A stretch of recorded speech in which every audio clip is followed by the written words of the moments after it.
This Veterans Day, we pause to honor those who stood in the line of duty and those who never made it home. In this special episode, we bring together the most raw, unguarded moments from our conversations with America's warriors, men and women who've carried the weight of freedom on their shoulders. Their courage gives us the chance to live, to speak freely, and to have conversations like this one. Before we begin, I just want to thank you for being here and for taking the time to listen. If this episode moves you, please subscribe or share it with someone who'd appreciate it. Your support keeps these stories alive and helps our mission continue. Thank you. When the war started, and in my first combat deployment to Afghanistan, they often say there's no atheists in foxholes. Not that I ever was an atheist. I mean, I still prayed and believed, but I wasn't living a very good Christian life. But I definitely prayed a lot more once we started getting into combat. Fast forward, getting myself in trouble. I don't think I was thinking a lot about God as I went through those moments. Probably a lot more as I drove forward and got myself in trouble, and as I started moving forward past getting in trouble. But I will tell you, the epiphany moment occurred when I was shot, and I lay there. I was bleeding out on the battlefield as this vicious gunfight was occurring, and I remember thinking, "You're going to die. Like, you're going to die here. Like, you're bleeding out." I was losing the ability to move. It was getting harder and harder to breathe. I mean, we go through a lot of trauma training. I knew I was going through all the signs of death. And I remember calling out to God and saying, "Lord, I need your strength. I want to go home and see my wife and kids again." And in that moment, man, I had energy. I went from not being able to move a muscle to just this, I don't know, I can't describe it. It was just this power. And I don't know how long that was. We know that gunfight lasted 40 minutes before we finally brought in the airstrikes and the medevac came in. But when the medevac came in, I had gone from not able to move a muscle to when my team leader came up, he started to drag me, and it was really painful. And I was like, "Just help me up." And I got up and I walked to the helicopter under my own power and climbed on the helicopter. So, I mean, really a miracle moment. I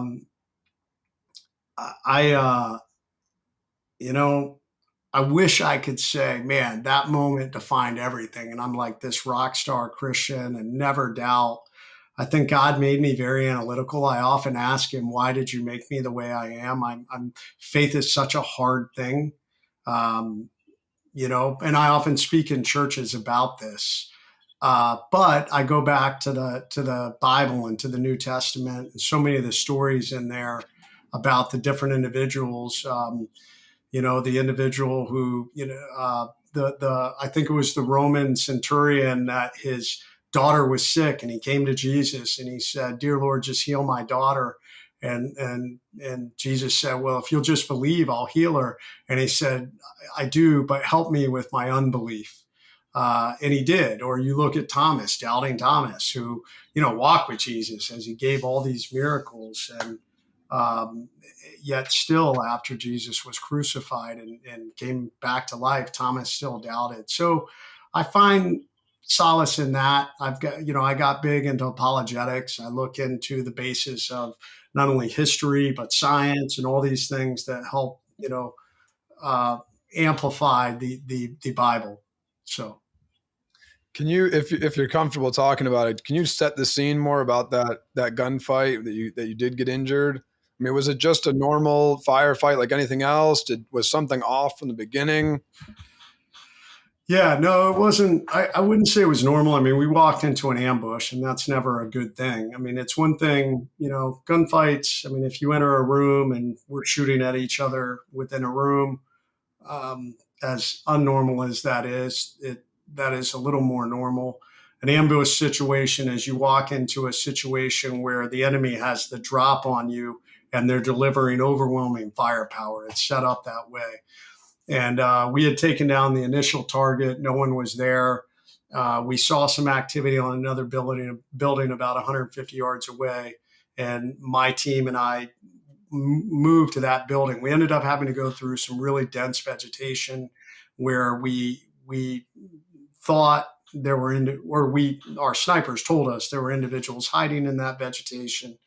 We had an AC-130 gunship up overhead that has pretty advanced targeting and um, equipment that enables us to see things.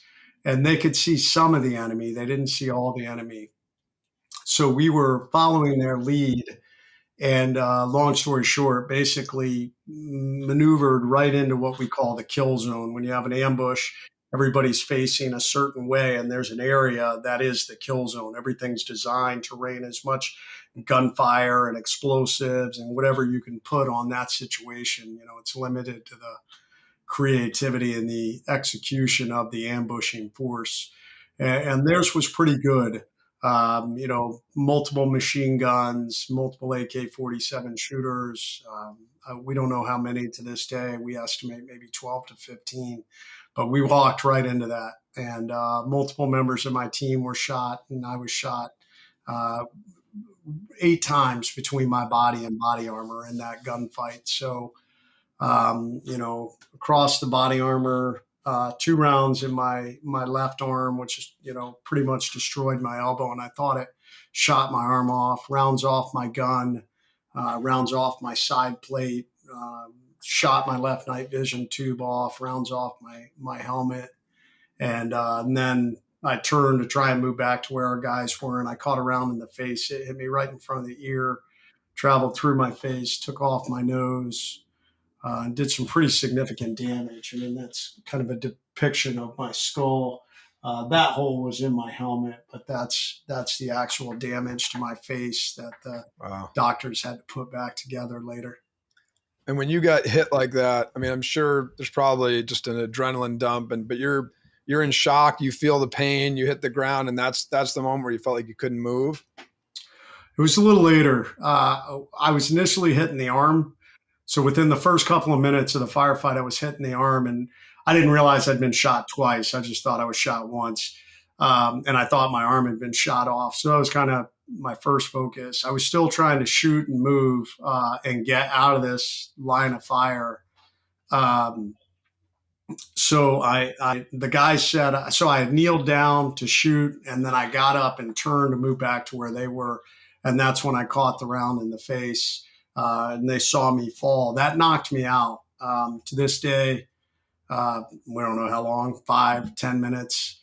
And then I came to and thankfully realized I was still alive. So it was sometime by the time I woke up and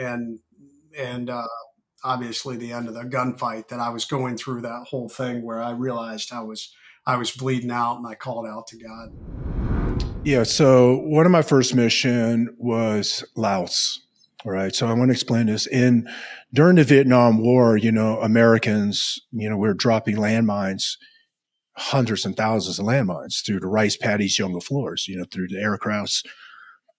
And that happened in the late 60s, 70s, right? But now fast forward at 98, kids are playing in these jungle floors and they're losing their limbs. They're losing their legs, their lives. So the Special Forces were tasked to go out to these remote villages and to link up with the villagers and to locate these landmines, to fix these landmines, mark them, and dispose of these landmines. So we would go to these remote locations with, our A teams, and it was multiple locations.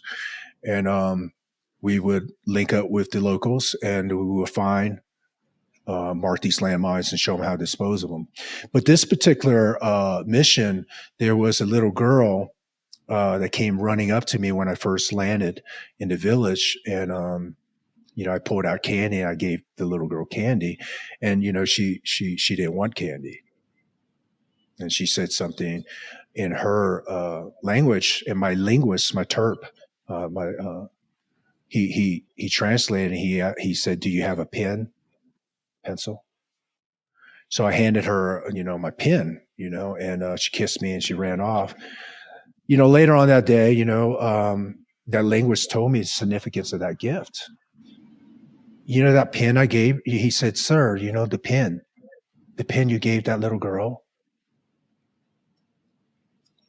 Yeah, I'm like, "Yeah." And he goes, "Sir, you gave her an education. In this village, we don't have pens or pencils. We don't have paper. We don't even have a school for the children." Man, that impacted me so much. And the first thing that came to my mind was my mother told me that if you have an education, you'll never be oppressed. So that night, we sent back support, asking for support for supplies and equipment to send over, because we ended up building the children a school. And we rerouted a nearby river so they can have running water in this village. And we located these landmines, and we taught those villagers how to dispose of those landmines. Can you imagine one human being, right? Can you imagine one human being that can help a village? How many generations have you touched? Right? So that's why, that was so impactful to me, because I knew that early on, because my mother taught me these lessons.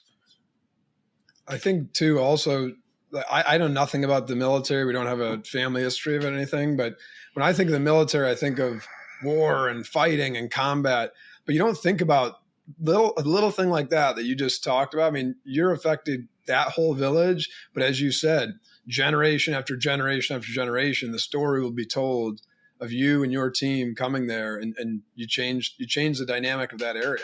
I mean, it was really cool. When I read that, I was like, wow, you never think about that stuff. Well, for you might as an experienced, in the military, but somebody who's just a total layman about that stuff, I guess I kind of thought the stuff was going on, but never even really realized the importance of it and the impact of it. Mm-hmm.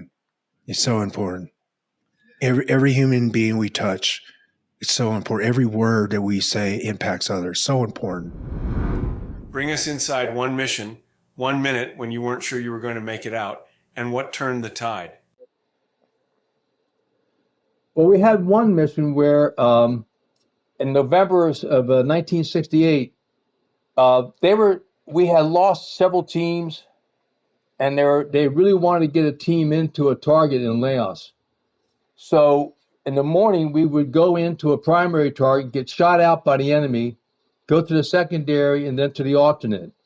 And that happened like 2 or 3 days in a row. In the morning, get shot out of 3 targets, go back, have lunch, get in the helicopters, go back, get shot out. This happened a couple of times. And then on the 3rd day, in the afternoon, it was cloudy, but we got inserted into a target. And I got the team online. We moved up the hill. We came across a huge trail, crossed it. We put in a wiretap, and we had an ambush set up so that, and the NVA, the North Vietnamese Army, didn't know we were there. So we set up the ambush, and they're taking pictures of the NVA going down the trail. They had the weapons on their shoulders. It was a perfect mission. But we're in triple canopy jungle. So triple canopy could be anywhere from 100 to 150 feet above us. You really don't know what the weather's like. So later, our Fort air controller, codenamed Cubby, came back, and it was my old team leader who was the Cubby writer. I gave him the code. We can have a POW. I'll capture him. I'll meet you back at the LZ in 1 hour. He goes, no, stop, do nothing.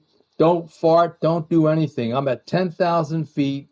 I can't see the mountain you're on, let alone get you a helicopter in to pick you up. Right about that time, the enemy activity on the trail got more active. We could hear tanks starting up above us. So make a long story short, we pulled in the ambush. We moved deep into the night. They came after us with dogs, dozens of dogs and hundreds of men with lanterns that all are coming up the mountain looking for us. And we got into a little creek, went up the creek at night, finally set up our rest overnight spot. and I was facing that creek. Well, that night, around after midnight, two NVA soldiers, one with a lantern, went past us. They ran out of fuel. They turned around and came back. When they came back, my interpreter coughed, and one of the NVA came up and touched my boot. He just crawled up the mountain, that little creek side there. I'm sitting there with my Carr 15 going, I'm not sure what's going to happen here, but anyways, he touched my boot. I could hear him catch his breath. And he turned around. He only moved when the wind blew. So he went back down the hill. And the next morning, we moved out.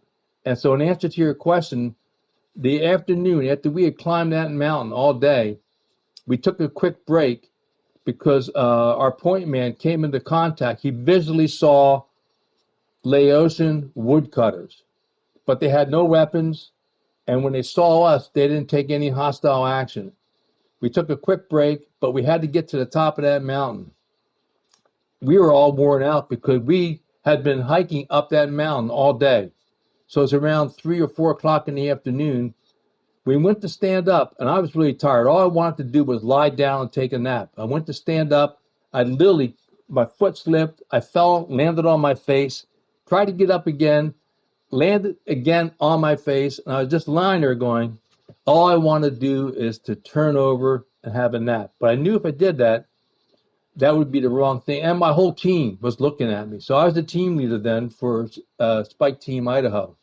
That moment in time was one where I really wasn't sure what was going to happen. We knew they couldn't come get us with the helicopters. And Spider Parks told us, get to the mountain, set up a security, and stay there until the weather breaks. Because if you make enemy contact, we can't come and get you. You'll be on your own. So finally stood up without falling down. We got to the top of the mountain, but that was one of those moments in time where I really wasn't certain. So we went up to the top of the mountain, set up our perimeter for the night, and during the next day we did security patrol. Our Vietnamese would go out, and then we also had an odd situation where at night, another mountain or two away, because we're on a mountaintop now, we could see a side of a mountain just light up with huge lights, like in the middle of the Laotian jungle. And I'm on the radio, I could hear the Russians talking, and the Russians flew in with an aerial resupply to the North Vietnamese army. So I'm trying to get TAC Air to come shoot down the Russians. Of course, it didn't happen, but that was one of those missions. It's a long answer to a short question, sir. When they touched your boot, how did you restrain yourself from? I feel like I would have panicked. I guess I'm not a Green Beret, but I feel like I would have shot him just out of fear. Well, remember, we're in the jungle. The people that were looking for us, only 2 people knew where we were. And we were so far up the mountain, I knew that for him to get back without a lantern, to tell his command people that by the time he got back, we would be heading out up the mountain. And if they came for us, we would have top of the mountaintop with claymore mines, etc., where we could defend ourselves.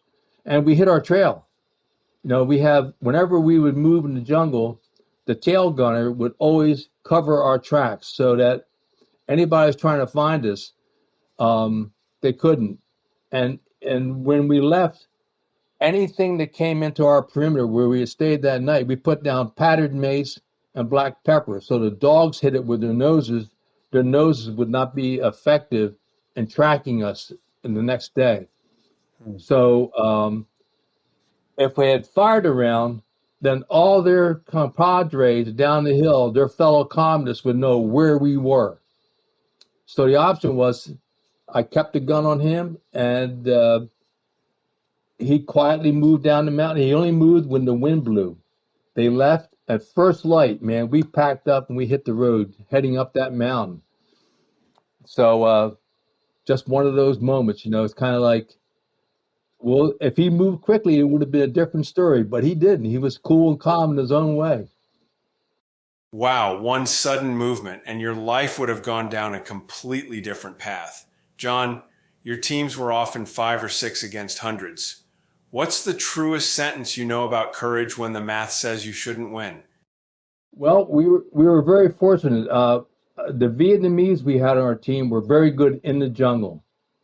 And when we rebuilt Idaho, Sal, who was the Vietnamese counterpart on the team, he'd been running missions for 2.5 years.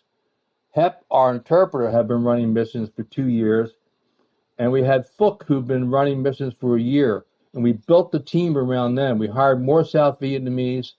Me and Don Wolken came on the team. Spider Parks had been on Idaho. He had been promoted to run his own team. And then when Idaho got wiped out, they made him the team leader. So we knew that we were compromised at times, and we knew that the enemy would come for us. But we also had TAC Air. And TAC Air was something that once we made, if we were compromised on a mission, we knew we were backed up with TAC Air, which include fast movers, A-1 Sky Raiders, which were the old World War II prop airplane that could carry the same amount of weight for ordnance as a B-17 during World War II.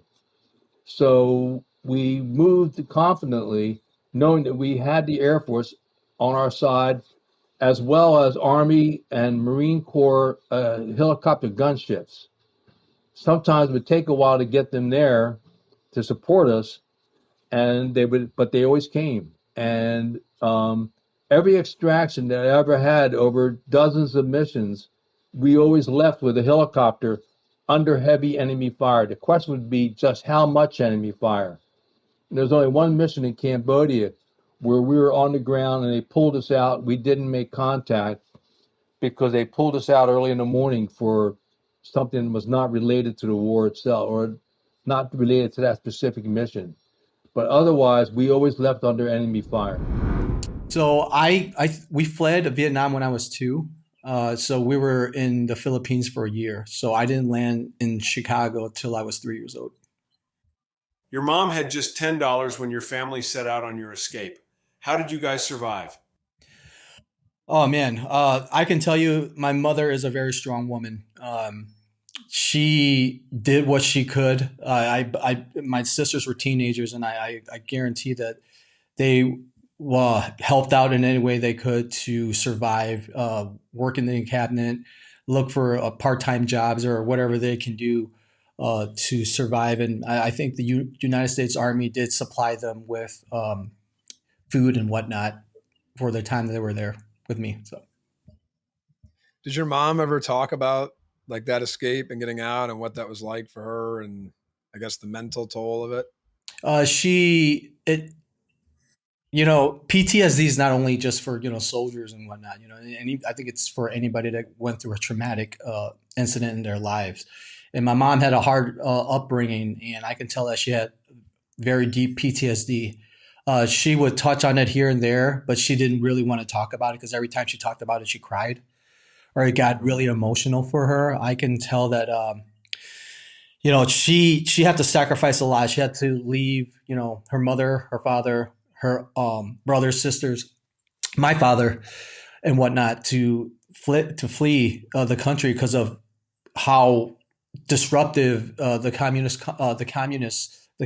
from the north, the Vietnamese, came down and wreak havoc on the South. Living there was unbearable. She knew that she had to make a decision to either stay here and suffer or go out there and maybe survive this journey to come to America to have a better life for us. And that's what she chose. And my mom said it was crazy because they mustered what they could. The whole family mustered what they could. And they came up with, about $10 US worth to give to her so that she can take that money to somehow survive. It's crazy. It's really crazy when I think about it. I sit back and I think like, okay, yeah, I went through the Ranger Regiment. I went through this whole SWAT thing. To me, I think that's hard, right? But that's not really hard. I'm here in America. I got this beautiful country where I can do that thing, do these things. But that right there is like true hardship, right? It's like now you're really chasing the unknown.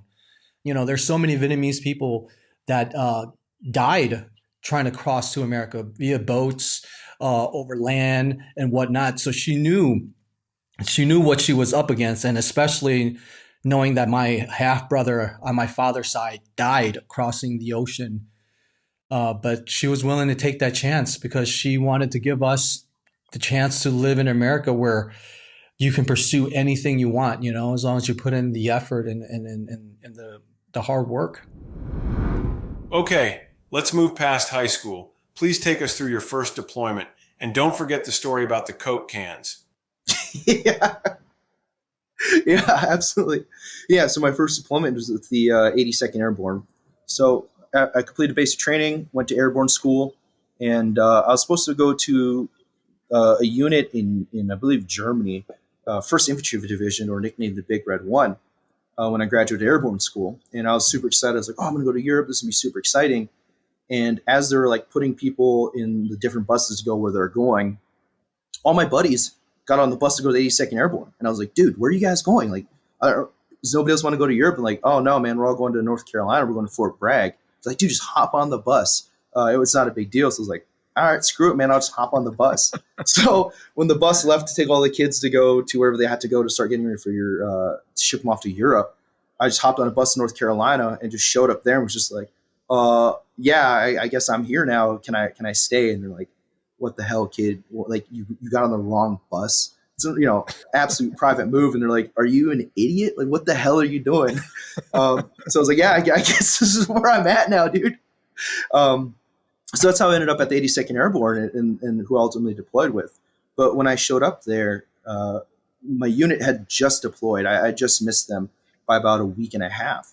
So to finish in processing the 82nd, and my unit at the time, I was in 3rd Brigade, 1505, or called One Panther.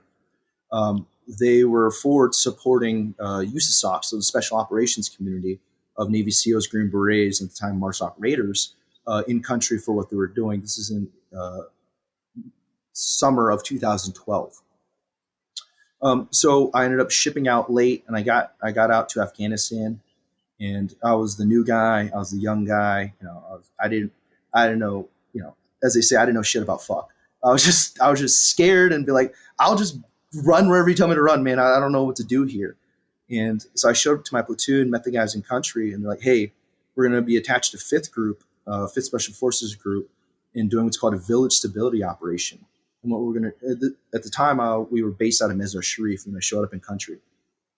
And they're like, what we're going to do here is we're going to push out with them to, I didn't know it at the time, but ultimately the most northern outpost in Afghanistan during that year.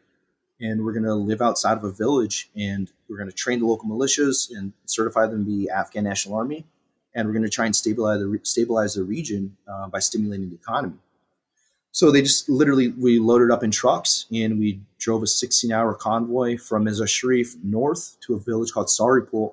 And they just literally dropped us off in a field outside of the village, just like this giant open field.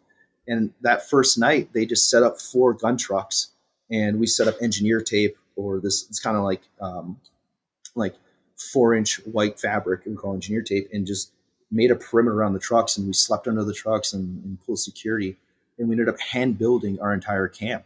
So we spent that first deployments. Yeah, dude, it was, man, I did not know what I was in for at the time. And we spent more or less 9 months with no running water or electricity. And we had a couple generators, but those generators were mainly for the command tent. So it was running the phones, the computers, and all those things, so the command tent could do what they do. And we were out there just roughing it. But as we showed up and we're building the camps, it was July when I got out there. And at the time I was a mortarman, 11 Charlie. I remember we were digging our mortar pits and we we're doing our thing, trying to build this camp. And again, this is probably day 5 of me being in country. And it was so hot, the Coke cans started exploding. And I remember I just screamed contact! And I jumped and dove into my mortar pit. And I was scrambling for my rifle. And there's this thing called the 3Ds where you go distance, direction. Oh man, I'm a bad soldier. I forgot the 3rd D. But mainly distance, direction. Oh, distance, direction, description. And I was like, does anybody have 3Ds? What's going on? I'm in this pit on my belly, freaking out, trying to figure out where we're getting shot at. shot at from. And my platoon sergeant just walks over and he's smoking his cigarette and goes, "It's the Coke cans, you pussy," and kicks some dirt on top of me. I was like, oh yeah, no, I definitely knew that.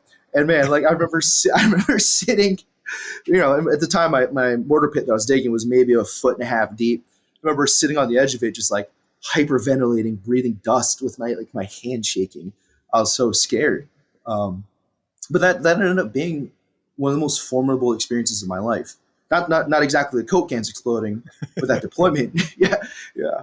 Because the team I was with was 5125, and that was a Special Forces dive team out of 5th Group, and those guys were hot shit. Those guys were super, super good dudes, and they really shaped me into being like a man and show me what a leader was. And then that's not to discredit my father, that he didn't teach me what it is to be a man and all those other things, but it was very much within a different context.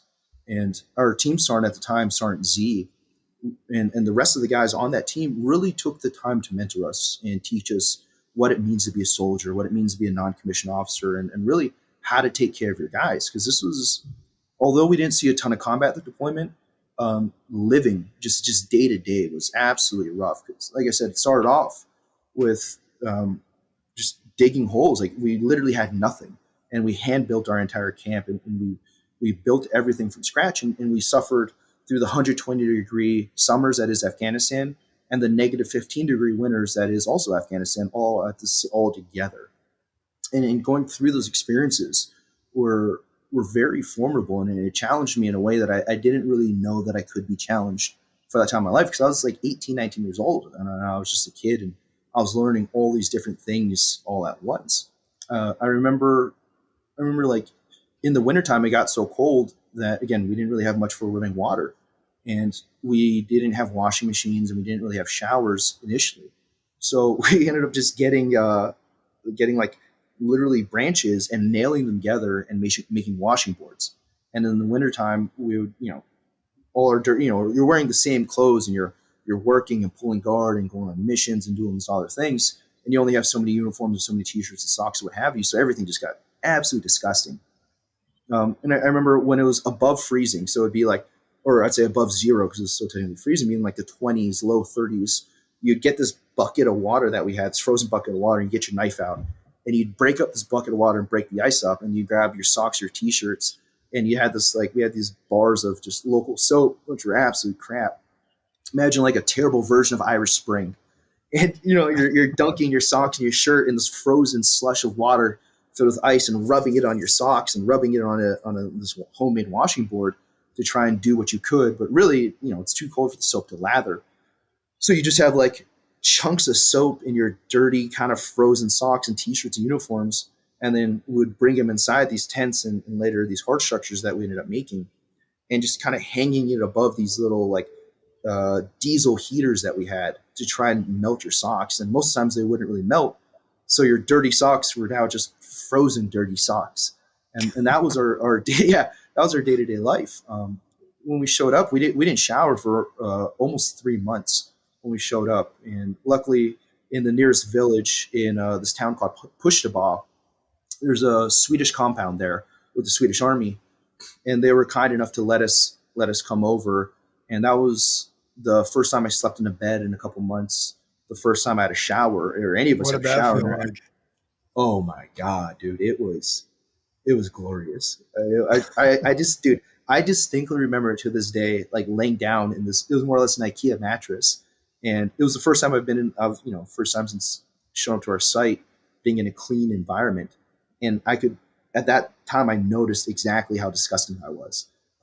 As we're cycling through the showers, I remember laying in these sheets. It's all white sheets. I remember laying down and just being like, I didn't want to be disrespectful and move around, because I knew that if I moved around, I was going to stain their sheets with how dirty I was. And I distinctly remember putting my feet under the blankets because I knew how bad my feet smelled, and I didn't want any of the Swedish people to smell how bad my feet were.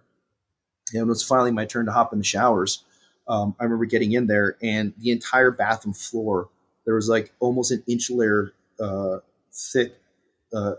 An inch thick layer of mud just caked everywhere on the floor because everybody was showered. It's like so much hot water, so much water as a whole, so everybody's just in and out. And it was Yeah. just absolutely disgusting. It was the first time I had a hot meal in months. And we were just like, holy crap, I almost feel like a real human again. Wow. Yeah, it was like, other than wrestling, it was one of the most positive and hardcore experiences that I had that really I think set me up for success later on in my military career. Looking back on the boy who loved books and the man who chose the SEALs, what's the through line between them? Yeah, it's a lot more direct than I thought at the outset. Meaning, I thought when I was a kid that I'd be a Navy SEAL, and then a little bit later, I thought that I'd be an author. So at age 7, I knew I wanted to be a SEAL. Even before that, I knew that I wanted to be in the military. It was a calling. It was in my DNA. It was in my blood. My grandfather was killed in World War II. He was a Corsair pilot, a Marine pilot. So those are the planes that had the gull wings that would fold up so they could fit on aircraft carriers. He was killed in 1945 off Okinawa. And so I grew up with his wings and his medals and pictures of him in his plane and squadron. And my dad and I are watching Black Sheep Squadron in syndication with Robert Conrad starring as Pappy Boynton, who was a Marine Corps fighter pilot and Medal of Honor recipient from World War II. So we're watching those, and there was just something in me that drew me towards service. And then at age 7, the ripe old age of 7, I find out what SEALs are. And my mom was a librarian, so we went down to the local bookstore and at the library and started looking at what are SEALs. And then I found out about underwater demolition teams. And most of the things that were written on SEALs back then came from their experience in Vietnam. And there wasn't very much, but I was already a reader. Even at that age, my parents made reading a natural part of my life. And I found out from that trip to the library that at least this is what the book said. They said that the SEALs had some of the toughest training ever devised by a modern military, and that they were some of the most elite special operations forces in the arsenal. And so as a 7-year-old, I was all in. And that as my reading journey progressed, at about 10 years old, certainly by 11, I start to move from the young adult fiction, like the Farley Mowat type books, into the books that I'm reading and writing today. So Hunt for Red October comes out then to much acclaim. I'm reading David Morrell, Nelson DeMille, A.J. Quinnell, J.C. Pollock, Mark Olden, Louis L'Amour, all these guys who I was just enjoying the books, but when I look back at it, they were really my professors in the art of storytelling. So that never stopped. I'm reading the fiction, and then I'm reading nonfiction on my off time, so things that aren't assigned by my teachers in school, in junior high and high school. And I'm reading anything I can find on warfare, terrorism, counterterrorism, insurgencies, counterinsurgencies, warfare in general, because I know I'm going to step into that space, and I know that my war, my generation's war, is going to have some touch point with terrorism. Because also in those ages, I'm seeing Newsweek and Time Magazine come across our dining room table. I'm seeing the Beirut barracks bombing. I'm seeing hijacking of TWA 847. I'm seeing Achille Laurel. I'm seeing Pan Am 103. Some of my earliest memories are of the Iranian hostage crisis. So all of those things during those very formative years really left a mark, I think, and were really impactful to me. So as I got closer to joining the military, I'm continuing to read, and then I get into the military. The reading continues, but now I go through training, and then I go to my first platoon. Then September 11th happens, and we're on this journey going to Iraq and Afghanistan. And then when I come back from my last Iraq deployment, I realize that it's time for me to get out. And I'm creeping up on 20 years in the military at this point, and I know exactly what I want to do next, because in 6th grade, I told myself that after my time in the military, I'd write thrillers. So about a year and a half before I got out, I start typing away between 10 at night and 2 or 3 in the morning, because that's the only time it was quiet in our house with my wife, dog, and 3 children, and start typing away. And this is the through line part, is that I didn't realize how much of my personal experience, meaning the feelings and emotions behind things that happen downrange, would end up in these pages. I knew I'd get the sniper weapon stuffs right, and if I didn't know something about a helicopter or a ship, I could find somebody who did, and I thought that I'd get the technical things right. But then I started to actually turn my outline into a narrative. And then it became very clear to me that a lot of these experiences that I had downrange were going to end up in the pages of the book, but not the exact thing that happened, the feelings and emotions behind that thing. Example being, if my protagonist gets ambushed in Los Angeles, California, as part of a completely fictional narrative, I can think what it was like to get ambushed in Baghdad in 2006, and I can apply those to this fictional narrative. So the through line between all of those, it's more of a foundation, I would say, that all kind of coalesced at the same time. So all the reading that I'd done on the fiction side of the house, having those guys who were the masters of the craft back in the 80s and 90s be my professors in the art of storytelling, then the academic study of warfare, and then the personal experience downrange in Iraq and Afghanistan and the SEAL teams, all those kind of came together as I sat down to write that first book. So I don't really look at it as a through line, although it is a direct link, because I continued to build the whole time. So I look at it more of a foundation upon which I've been building. I've never heard of a little kid. I always thought my dad had the weirdest. He wanted to be an NFL player and an author. And that's a really wacky combination. And now I got an even wackier one, I think. A lot of similarities. A lot of similarities, I think, between leaving professional sports and leaving the military, because it's a transition, and it's a transition from a very team-oriented endeavor, something that you're solely focused on to be the best that you can possibly be, and then you're moving into something new. And it's going to be different for everybody when they make that transition. But a lot of similarities between leaving an elite force like special operations teams in the military and NFL, NBA, and professional sports, or Olympic athletes as well, when they age out or they move on into their next phase of life. And most of their young lives to that point have been focused on their sport, whether it be a team or individual. But that's a big step to take to move into that next phase of life. So there are a lot of similarities between professional sports and the military.